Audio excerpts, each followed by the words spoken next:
त्याच्यामध्ये सुद्धा अधिक गतीने आम्ही ती संबंध प्रक्रिया करत आहोत.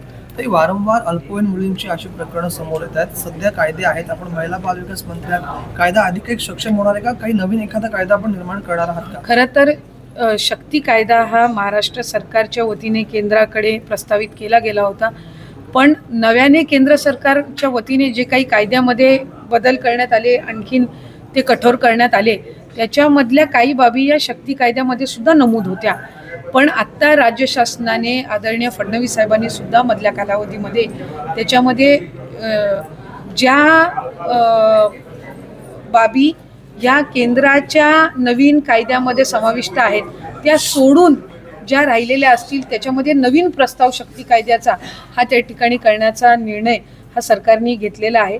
अल्पवयीन मुलींच्या बाबतीमध्ये जे काही प्रसंग असतील किंवा कुठल्याही महिलेच्या बाबतीत असतील तर याच्यामध्ये खरं तर अनेकदा आम्ही एक नागरिक म्हणून सुद्धा, पोलीस यंत्रणा म्हणून सुद्धा, स्थानिक प्रशासन म्हणून सुद्धा त्याच्यामध्ये अधिक सक्षम होणं हे गरजेचं आहे.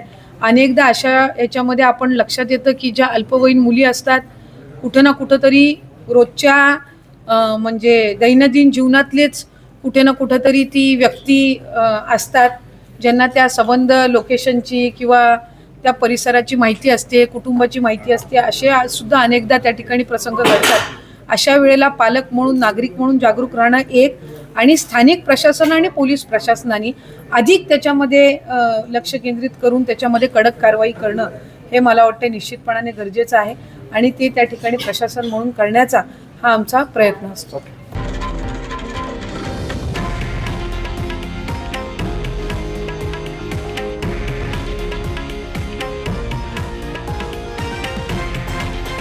हे आहे देशातील नंबर 1 न्यूज नेटवर्क आणि आपण पाहत आहात TV9 मराठी, एकमेव.